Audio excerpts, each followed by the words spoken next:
وَلْتَكُن مِّنكُمْ أُمَّةٌ يَدْعُونَ إِلَى الْخَيْرِ وَيَأْمُرُونَ بِالْمَعْرُوفِ وَيَنْهَوْنَ عَنِ الْمُنكَرِ وَأُولَئِكَ هُمُ الْمُفْلِحُونَ۔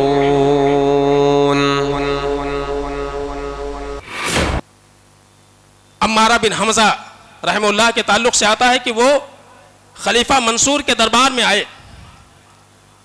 خلیفہ منصور نے ان کا استقبال کیا اور اپنے قریب انہیں بٹھایا۔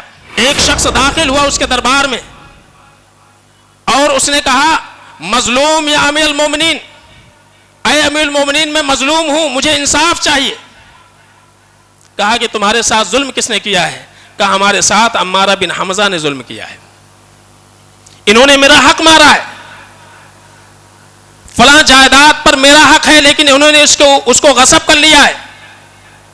خلیفہ منصور نے کہا قم یا عمارہ، اے عمارہ یہاں سے اٹھو اور جاؤ اور مجرموں کے کٹگرے میں کھڑے ہو جاؤ۔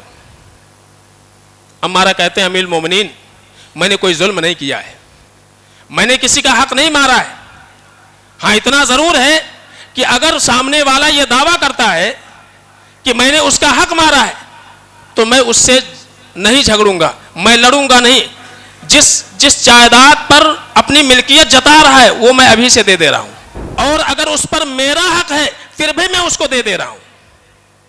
لیکن اے امیر المومنین لا اقوم من مجلس شرفنی بھی، کہا لیکن اے امیر المومنین وہ مقام، وہ جگہ جہاں آپ نے مجھے بٹھایا ہے، معمولی جائیداد کے لیے اس جگہ کو میں چھوڑنا گوارا نہیں کرتا۔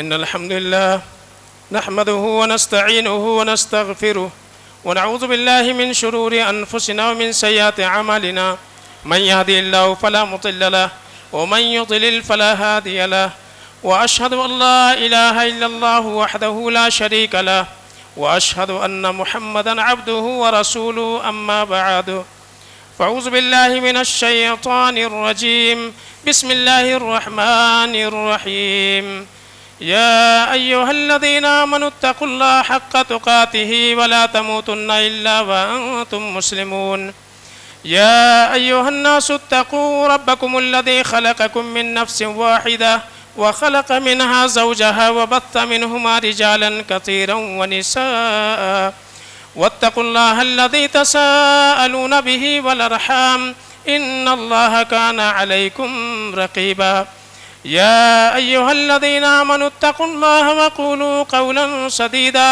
يصلح لكم أعمالكم ويغفر لكم ذنوبكم، ومن يطع الله ورسوله فقد فاز فوزا عظيما، فإن خير الحديث كتاب الله وخير الهدي هدي محمد صلى الله عليه وسلم، وشر الأمور محدثاتها وكل محدثة بدعة وكل بدعة ضلالة وكل ضلالة في النار۔ بسم الله الرحمن الرحيم، ولا تكونوا كالتي نقضت غزلها من بعد قوة أنكاثا۔ ہر قسم کی حمد و ثنا کبریائی بڑائی اللہ سبحانہ و تعالیٰ کے لیے ہے، بے شمار درود و سلام اللہ کے آخری نبی احمد مصطفیٰ محمد مصطفیٰ صلی اللہ علیہ وسلم پر، رحمت و بخشش کی دعائیں ہوں صحابہ کرام، تابعین اعظام اور محدثین کرام کے لیے۔ قابل احترام بزرگوں، نوجوان دوستوں، پیارے بچوں اور پردہ نشین ماں اور بہنوں، میں نے خطبے کے بعد سورۃ النحل کی آیت نمبر 92 آپ کے سامنے پڑھی ہے۔ اللہ فرماتے ہیں وَلَا تَكُونُوا كَالَّتِي نَقَضَتْ غَزْلَهَا مِن بَعْدِ قُوَّةٍ أَنْكَاثًا، تم اس عورت کے مانند مت ہو جاؤ جس عورت نے بڑی محنت سے سوت بنایا، دھاگا بنایا، اور پھر جب دھاگا تیار ہو گیا تو خود ہی اس نے ٹکڑے ٹکڑے کر ڈالا۔ اس آیت کے ضمن میں امام بخاری رحمۃ اللہ علیہ نے صحیح بخاری میں کتاب التفسیر میں یہ لکھتے ہیں، کہتے ہیں کہ مکے میں ایک عورت تھی، وہ پاگل تھی، دیوانی تھی. اس کا طریقہ یہ تھا کہ بڑی محنت سے وہ دن بھر دھاگے بنتی تھی، دھاگا بناتی تھی، اور جب صبح وہ دھاگا تیار ہو جاتا تھا تو پھر خود ہی اپنے ہاتھوں سے اس کو ٹکڑے ٹکڑے کر ڈالتی تھی. تو اسی کے ضمن میں اللہ رب العالمین نے، اور اس عورت کو کہتے ہیں کہ خرقہ کہا جاتا تھا، اس کو لوگ خرقہ کے نام سے جاننے لگے تھے. خرقہ کے معنی ہوتے ہیں توڑ پھوڑ دینے والی. اس آیت کو اللہ رب العالمین نے ایفاء عہد کے ضمن میں بیان کیا ہے، یعنی موقت بہ حلف نامہ، ایک انسان وعدہ کر کے اور اس وعدے پر وفا نہ کرے بلکہ اس کو توڑ دے، تو اس کی مثال اس انسان کی طرح سے ہے یا اس عورت کی طرح سے ہے جو بڑی محنتوں سے دھاگا بنائے اور پھر اس دھاگے کو توڑ پھوڑ ڈالے. گویا کہ ایک تنبیہ ہے کہ ہم آپس میں ایک دوسرے سے جو وعدہ کرتے ہیں، اسی طرح سے ہم نے اللہ رب العالمین سے جو وعدہ کیا ہوا ہے، اللہ نے ہم سے جو عہد لیا ہوا ہے، اس عہد کی پاسداری ضروری ہے. ابھی رمضان کا مہینہ گزرا، آج غالباً شوال کی 7 تاریخ ہے.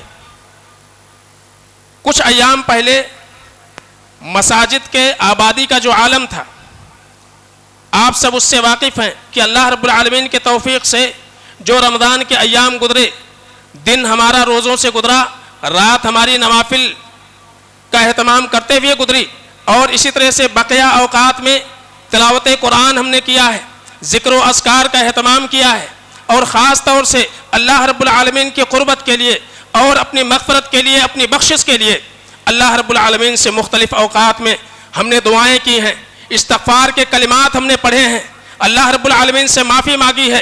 خاص طور سے افطاری کے وقت میں، شہری کے اوقات میں اللہ رب العالمین دعائیں سنتا تھا، ان اوقات کا ہم نے فائدہ اٹھایا ہے. لیکن افسوس یہ ہے کہ ابھی رمضان گزرے ہوئے چند ایام بیتے ہیں، چند ایام گزرے ہیں، ابھی شوال کے چند ایام گزرے ہیں، لیکن ہم یہ دیکھ رہے ہیں کہ وہ لوگ کہ جن کے عبادتوں سے مسجدیں آباد ہوا کرتی تھیں، وہ لوگ جو تراویح پڑھنے کے بعد پھر یہ سوال کرتے تھے کہ آیا اس کے بعد ہم نفلی نماز پڑھ سکتے ہیں کہ نہیں، آیا اس کے بعد کوئی اور اعمال اللہ رب العالمین کو راضی کرنے کے لیے ہم کر سکتے ہیں کہ نہیں. ذرا سوچئے وہ افراد کہاں گئے، وہ لوگ کہاں چلے گئے، نوافل کا اہتمام کرنے والے، دعاؤں کا اہتمام کرنے والے، قرآن عزیز کے تلاوتوں کا اہتمام کرنے والے، وہ لوگ گئے کہاں. آج فرائض سے غفلت ہے. فرض نمازوں میں جب اپنی حالتیں دیکھتے ہیں، صفوں میں لوگوں کی جو ہم حاضری دیکھتے ہیں تو بڑا افسوس ہوتا ہے کہ آخر نوافل پر اس قدر اہتمام کرنے والے فرائض کے اندر کوتاہی کرنے والے بن گئے. آپ سوچئے رمضان کا ایک مقصد تھا کہ انسان کے اندر تقویٰ آ جائے، پرہیزگاری آ جائے.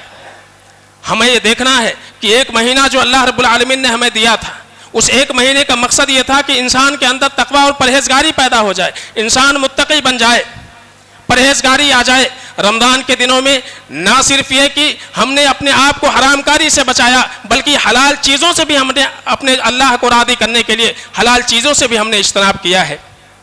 یہاں تک کہ اگر ہم جذبات میں مبتلا ہوئے، کسی نے ہم کو غصہ بھی دلایا تو ہم نے معذرت کر لی، ہم روزے سے ہیں، اس لیے کہ ہمیں معلوم تھا کہ اگر ہم نے بد زبانی کی، ہم نے بد اخلاقی کی، برے الفاظ اپنی زبان سے نکالے، روزے کا اجر جو ہے ضائع ہو جائے گا. تو ذرا سوچئے کہ ایک مہینہ جو ہمارے لیے ریاضت کا مہینہ تھا، مشق کا مہینہ تھا، ٹریننگ کا مہینہ تھا، مقصود کیا تھا؟ تاکہ بندے کے اندر 11 مہینے یہی روش باقی رہے. ہمارے روزوں نے ہم کو فائدہ پہنچایا یا نہیں، روزے سے ہم مستفیض ہوئے کہ نہیں، تقویٰ ہمارے اندر پیدا ہوا کہ نہیں، یہی جانچنے کے ایام ہیں.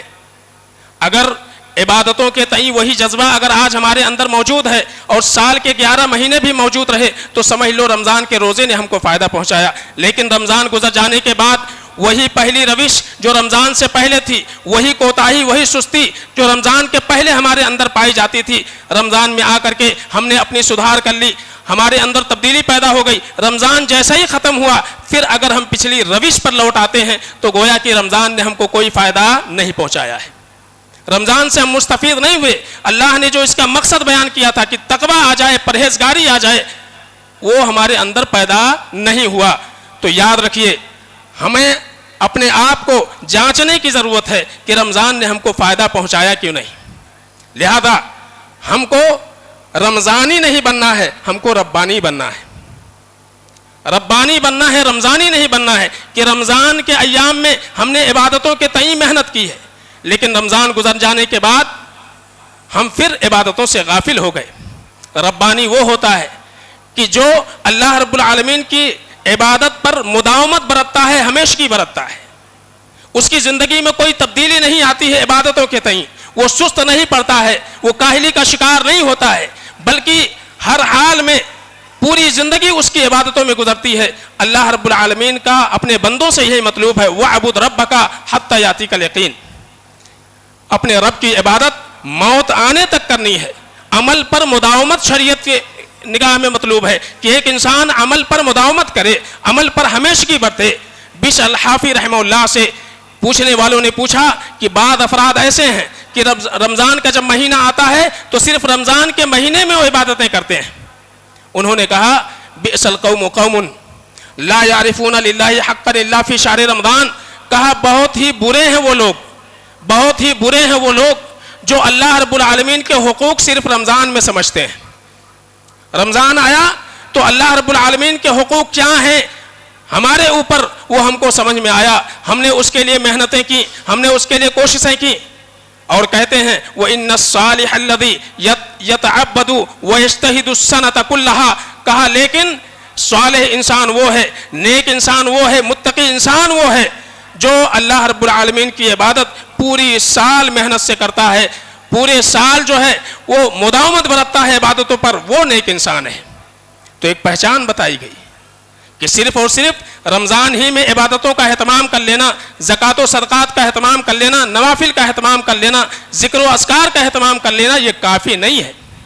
اسی لیے اللہ کے نبی جناب محمد مصطفیٰ صلی اللہ علیہ وسلم سے کہ عبادتوں کے تئیں اماں عائشہ سے پوچھا گیا کہ ذرا بتائیے کہ اللہ کے نبی جناب محمد مصطفیٰ صلی اللہ علیہ وسلم کی جو عبادتیں ہوتی تھیں, کیا آپ مخصوص ایام میں مخصوص عبادتیں کیا کرتے تھے؟ انہوں نے کہا کہ لا کان عملہ دیمتن, نہیں ایسا نہیں ہے, بلکہ اللہ کے رسول صلی اللہ علیہ وسلم جو عمل کرتے تھے اس عمل پر مداومت برتتے تھے, ہمیشگی برتتے تھے. صلی اللہ علیہ وسلم نے اسی بات کی ترغیب بھی دی, احب الاعمال الی اللہ ادومها وان قل. اللہ کے نبی صلی اللہ علیہ وسلم فرماتے ہیں کہ اللہ رب العالمین کے نزدیک بہتر اور پسندیدہ عمل وہ ہے جس عمل کے اوپر ہمیشگی پائی جائے, مداومت برتی جائے, چاہے وہ عمل تھوڑا کیوں نہ ہو. تو اگر رمضان کے ایام میں ہم نے تراویح کا اہتمام کیا ہے تو خاص طور سے عام دنوں میں فرائض کے ساتھ ساتھ 12 رکعتیں جو سنت موقدہ سے جس کو ہم تعبیر کرتے ہیں, کم سے کم ان کا تو اہتمام کرنا چاہیے. اللہ توفیق دے تو رات میں اٹھ کر کے 2 یا 4 رکعت بالکل پڑھنا چاہیے. ہم رمضان کے ایام میں عشاء کے بعد ہی پڑھتے تھے, لیکن ہمارے اندر کم سے کم جو بھی ہم عمل کریں, تلاوت قرآن, اگر ہم نے کوشش کی ہے کہ رمضان میں کئی قرآن ہم نے تلاوت کر کے ختم کی ہے, کئی قرآن مکمل کیا ہے, تو ہماری کوشش ہونی چاہیے کہ ہر نماز کے بعد 1 رکوع 2 رکوع جو اللہ توفیق دے, جو بھاری نہ جائے, جس کا کرنا انسان کے لیے آسان ہو, اس کے اوپر ہمیشگی برتی جائے. یہ اعمال انسان کے لیے ضروری ہیں اور مداومت برتنا ضروری ہے, اور یہی اعمال اللہ رب العالمین کے نزدیک محبوب ہیں. آپ دیکھیے کہ عمل پر ہمیشگی اور مداومت, یہ حسن خاتمہ کی توفیق اس کے ذریعے سے ملتی ہے. مجھے یاد آ رہا ہے عامر بن عبداللہ بن زبیر رحمۃ اللہ علیہ کے تعلق سے. عامر بن عبداللہ بن زبیر رحمۃ اللہ علیہ مرض الموت میں ہیں, سانسیں ان کی چل رہی ہیں, اٹک اٹک کے آ رہی ہیں, گھر کے لوگ ان کی عیادت کے لیے کھڑے ہوئے رو رہے ہیں, ان کے جان پہچان کے لوگ ان کو گھیرے ہوئے ہیں. ایسے وقت میں مغرب کی اذان ہوتی ہے, وہ کہتے ہیں کہ مجھے سہارا دو, مجھے اٹھاؤ. کہا کہ کہاں جانا چاہتے ہیں؟ کہا میں مسجد جانا چاہتا ہوں. کہتے ہیں آپ کی حالت ایسی نہیں ہے, آپ اس لائق نہیں ہیں کہ آپ مسجد میں جا سکیں. کہا مجھے سہارا دو, میں مسجد میں جا کر کے نماز ادا کرنا چاہتا ہوں. کہتے ہیں سبحان اللہ, اسمع منادی الصلاۃ ولا اجیبا، کہتے ہیں کہ اللہ رب العالمین پاک ہے ہر عیب سے، میں اذان دینے والے مؤذن کی صدا سنوں، بلانے والے کی صدا سنوں اور اس کو قبول نہ کروں، حی علی الصلاۃ حی علی الفلاح، تو میرے لیے بڑے افسوس کی بات ہے۔ کہتے ہیں اسمع منادی الصلاۃ ولا اجیبا، مجھے مغرب کے اذان کی آواز آ رہی ہے، میں سن رہا ہوں، میں کیسے اس کو قبول نہ کروں، کیسے مسجد میں نہ جاؤں۔ گھر کے لوگوں نے انہیں سہارا دیا، وضو کروایا، دو لوگوں کے درمیان کندھوں کا سہارا لیتے ہوئے مسجد میں آئے۔ راوی لکھتے ہیں، ان کے سیرت نگاروں نے لکھا ہے، فصلی مع الامام رکعۃ، امام کے ساتھ ایک رکعت مکمل کیا، فسجد ثم مات فی سجودہ، سجدہ کیا اور آخری سجدے میں ان کی روح قبض کر لی گئی۔ اس سے بہتر کوئی موت نہیں ہے، یہ حسن خاتمہ کی دلیل ہے۔ یہ اس وقت اللہ رب العالمین توفیق دیتا ہے جب ایک انسان عمل صالحہ کے اوپر مداومت برتتا ہے، ہمیشگی برتتا ہے۔ تو اسی لیے مطلوب یہ ہے کہ رمضانی نہ بنے، ربانی بننے کی کوشش کریں۔ رمضان کے مہینوں میں عبادتوں کا اہتمام کر لینا اور بقیہ 11 مہینے غفلت کا شکار رہنا، یہ انتہائی افسوس کی بات ہے، بہت بڑی محرومی ہے۔ اسی طرح سے دوسری چیز جس کا اہتمام کرنا چاہیے وہ یہ ہے کہ اللہ رب العالمین سے دوری اختیار مت کرو۔ ابھی رمضان کے ایام گزرے، مساجد کو ہم نے آباد کیا تھا، اللہ رب العالمین کی قربت حاصل کرنے کے لیے، اللہ کی رضا حاصل کرنے کے لیے ہم نے کوششیں کی ہیں۔ فرائض کے ساتھ ساتھ نوافل کا اہتمام کیا ہے، چاہے وہ نمازوں میں نوافل کا معاملہ ہو یا اسی طرح سے مال خرچ کرنے میں نوافل کا معاملہ ہو۔ ہم نے زکوٰۃ کی ادائیگی کی ہے، صدقات و خیرات کیا ہے، اسی طرح سے اپنے پاس پڑوسیوں کا خیال کیا ہے، محلے والوں کا خیال کیا ہے۔ ہم نے کوشش کی ہے کہ اپنے افطاری کے ساتھ ساتھ دیگر لوگوں کے افطاریوں کا اہتمام ہم کر سکیں تاکہ زیادہ سے زیادہ نیکیاں ہم حاصل کر سکیں۔ تو اللہ رب العالمین کی قربت کے لیے اور اللہ سے قریب ہونے کے لیے ہم نے کوششیں کی ہیں۔ اللہ رب العالمین کی قربت، اللہ رب العالمین کی نزدیکی، یہ بہت بڑا درجہ ہے، بہت بڑا مقام ہے۔ اس دنیا میں اگر کسی کی معیت مل جائے، کوئی بڑا ہے جس کو ہم اور آپ بڑا سمجھتے ہیں دنیا میں، اگر اس کی قربت مل جائے، اس کی ہم نشینی مل جائے تو انسان فخر سے پھولا نہیں سمجھتا ہے، غرور میں مبتلا ہو جاتا ہے، گھمنڈ میں مبتلا ہو جاتا ہے، میرا تعلق فلاں سے ہے، میرا تعلق فلاں سے ہے، میں فلاں کے بہت زیادہ قریب ہوں۔ آپ سوچئے رب سے بڑا کوئی ہے؟ وہ مالک الملک ہے، مالک الملوک ہے، بادشاہوں کا بادشاہ ہے، شہنشاہوں کا شہنشاہ ہے۔ اس رب کی قربت ہم نے حاصل کی ہے، اس رب کے قریب ہونے کے لیے ہم نے کوششیں کی ہیں۔ ذرا سوچئے، کیا ہم اپنے بدعمالیوں کے ذریعے سے پھر اپنے اسی رب سے دوری اختیار کرنا چاہتے ہیں جس کی قربت ہمیں ملی ہے، جس کو قربت حاصل کرنے کے لیے ہم نے رات دن محنتیں کی ہیں۔ اس تعلق سے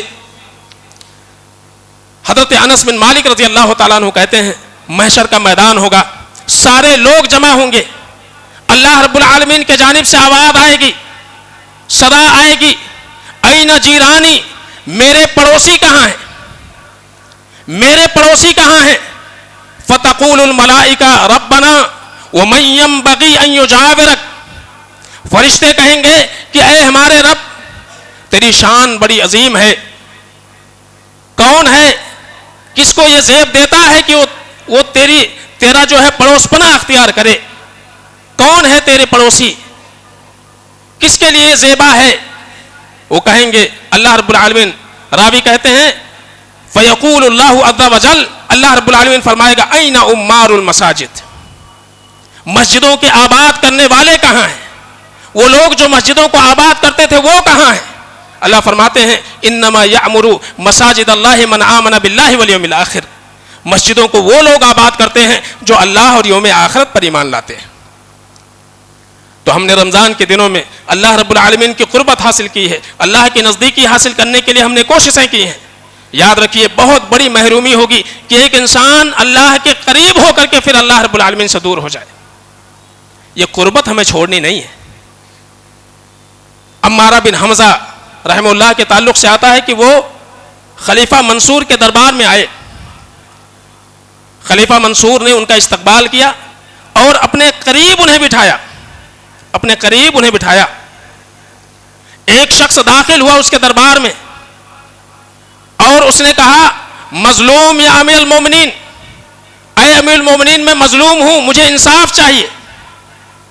کہا کہ تمہارے ساتھ ظلم کس نے کیا ہے؟ کہا ہمارے ساتھ عمارہ بن حمزہ نے ظلم کیا ہے، انہوں نے میرا حق مارا ہے، فلاں جائیداد پر میرا حق ہے لیکن انہوں نے اس کو غصب کر لیا ہے۔ خلیفہ منصور نے کہا قم یا عمارہ، اے عمارہ یہاں سے اٹھو اور جاؤ اور مجرموں کے کٹگرے میں کھڑے ہو جاؤ۔ عمارہ کہتے ہیں امیر المومنین میں نے کوئی ظلم نہیں کیا ہے، میں نے کسی کا حق نہیں مارا ہے، ہاں اتنا ضرور ہے کہ اگر سامنے والا یہ دعویٰ کرتا ہے کہ میں نے اس کا حق مارا ہے تو میں اس سے نہیں جھگڑوں گا، میں لڑوں گا نہیں، جس جائیداد پر اپنی ملکیت جتا رہا ہے وہ میں ابھی سے دے رہا ہوں، میں دینے کو تیار ہوں، اور اگر اس پر میرا حق ہے پھر بھی میں اس کو دے رہا ہوں۔ لیکن اے امیر المومنین لا اقوم من مجلس شرفنی بھی، کہا لیکن اے امیر المومنین وہ مقام، وہ جگہ جہاں آپ نے مجھے بٹھایا ہے، معمولی جائیداد کے لیے اس جگہ کو میں چھوڑنا گوارا نہیں کر رہا۔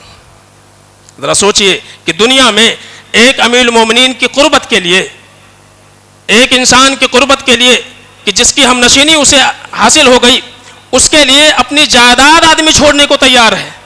رب کی قربت جس کو مل جائے، جس کو رب قریب بنا لے، اپنا مقرب بنا لے، وہ انسان اگر اپنے بدعمالیوں سے اپنے آپ کو اپنے رب سے دور کر لے، یہ کتنا بڑا خسارہ ہے۔ لہذا رمضان کے ایام میں رب کی قربت پانے کے لیے جو ہم نے کوششیں کی ہیں ان کو بدعمالیوں میں بدل کر کے رب سے دور ہونے کی کوشش نہ کریں۔ اسی طرح سے تیسری چیز یہ ہے کہ ابھی سے آنے والے رمضان کے لیے ہم تیاری کریں۔ ابن رجب رحمۃ اللہ علیہ کہتے ہیں سلف کا یہ طریقہ تھا، جب رمضان کا مہینہ گزر جاتا تھا تو 6 مہینے وہ یہ دعا کرتے تھے کہ اللہ رب العالمین ہمارے کیے گئے عبادتوں کو قبول فرما لے۔ رمضان کا مہینہ گزر گیا، ہماری یہ ذمہ داری ہے، ہم نے جو کچھ ٹوٹے پھوٹے انداز میں اپنے کوشش کے بقدر، اپنے طاقت کے بقدر جو کچھ ہم نے عبادتیں کی ہیں، ان عبادتوں کے تئیں غرور میں نہ مبتلا ہوتے ہوئے، یہ نہ سمجھتے ہوئے کہ ہماری بخشش ہو گئی، یا یہ نہ سمجھتے ہوئے کہ ہماری ساری عبادتیں قبول ہو گئیں، بلکہ اللہ رب العالمین سے ان عبادتوں کے قبولیت کے لیے دعا کرنی چاہیے کہ اللہ ہم نے جو کچھ عبادتیں کی ہیں اللہ اس کو قبول فرما لے، تو دعا کرنی چاہیے۔ اور بقیہ جو ایام ہیں اس میں آنے والے روزے کے لیے تیاری کرنا چاہیے۔ تیاری کا معنی کیا ہے؟ وہ یہ ہے کہ انسان نے جو کچھ ہم سے ہو سکی، ہم نے جو عبادتیں کی ہیں ان عبادتوں پہ حتی الامکان مداومت اور ہمیشگی برتنے کی کوشش کرنا چاہیے۔ عمر بن عبدالعزیز رحمۃ اللہ علیہ کے تعلق سے آتا ہے کہ وہ عید الفطر کی نماز کے لیے نکلے، خطبہ دیا، کہا ایھا الناس انکم صمتم للہ 30 یوما وقمتم للہ 30 لیلۃ ثم خرجتم اليوم تطلبون من اللہ ان یتقبل منکم۔ کہا کہ اے لوگو، اللہ رب العالمین نے تمہیں توفیق دی ہے، 30 دن تم نے روزے سے گزارے ہیں، 30 راتیں تم نے قیام اللیل کیا ہے، آج عید کا دن ہے، آج تم عید کے لیے نکلے ہو، لہذا تمہارے لیے ضروری ہے تطلبون من اللہ رب العالمین سے دعا کرو ان یتقبل منکم، کہ اللہ رب العالمین تمہارے کیے گئے اعمال کو قبول کر لے۔ تو یہ جو ایام ہمارے گزرے ہیں اس پہ انسان یہ نہ سوچ لے کہ رمضان کا مہینہ گزر گیا، ہمارے سارے گناہ معاف ہو گئے، ساری نیکیاں اللہ نے قبول کر لیں، اب جیسے چاہیں ویسی ہم زندگی گزاریں۔ نہیں، وَلَا تَكُونُوا كَالَّتِي نَقَضَتْ غَزْلَهَا مِن بَعْدِ قُوَّةٍ أَنْكَاثًا، اس عورت کی طرح سے مت بنو جس نے بڑی محنت سے دھاگا بنایا پھر خود ہی اس کو توڑ پھوڑ ڈالا۔ اللہ رب العالمین سے ہم نے عہد کیا ہوا ہے، اللہ سے ہم نے وعدہ کیا ہوگا کہ اللہ رب العالمین ہم نے گناہ کیا، ہمارے گناہوں کو معاف کر دے، دوبارہ ان گناہوں کی طرف نہ پلٹنے کا ہم نے اللہ رب العالمین سے وعدہ لیا ہوگا۔ اب اس وعدے کے بعد، اس عہد و پیمان کے بعد اسی گناہ پر پلٹنا اور اسی پرانی روش پر آ جانا اور اللہ رب العالمین کے نافرمانیوں میں اپنے دن اور رات کو گزارنا، یہ عہد و پیمان توڑنے کے مترادف ہے۔ ہم نے جو اللہ سے عہد لیا ہے، ہم نے جو اللہ رب العالمین سے وعدہ کیا ہوا ہے، اس وعدے کو ہم توڑنے والے نہ بنیں. تو خاص طور سے 3 باتیں ذہن میں رکھیے. ہمیں ربانی بننا ہے، رمضانی نہیں بننا ہے. اللہ رب العالمین کی اگر قربت ہمیں حاصل ہوئی ہے تو اللہ رب العالمین سے دوری نہیں اختیار کرنی ہے. اور تیسری بات یہ ہے ہمیں اپنے اعمال پر گھمنڈ اور غرور میں مبتلا نہیں ہونا ہے، بلکہ اللہ رب العالمین سے عاجزی اور انکساری کے ساتھ ان اعمال کی قبولیت کے لیے دعا کرتے رہنی ہے. اللہ رب العالمین سے دعا ہے کہ العالمین ہم سب کو ان باتوں کی توفیق عطا فرمائے. الہ العالمین جو کمیاں اور کوتاہیاں رمضان کے ایام میں الہ العالمین ہم سے ہوئی ہیں ان کمیوں اور کوتاہیوں کو الہ العالمین درگزر فرمائے. الہ العالمین ہمارے کیے گئے اعمال کو شرف قبولیت سے نماد کر کے الہ العالمین ہمارے لیے بخشش اور نجات کا ذریعہ الہ العالمین بنائے اور اسی طرح سے ہمارے لیے جنت میں دخول کا سبب بنائے. الہ العالمین جب تک اس دنیا میں رہیں ایمان اور توحید پر رہنے کی توفیق عطا فرما جو ہمارا خاتمہ ایمان اور توحید پر ہو. بارک اللہ لنا ولکم فی القرآن الحکیم ونفعنا وإياکم بالآیات والذکر الحکیم انہ تعالی جواد کریم ملک و رؤوف الرحیم.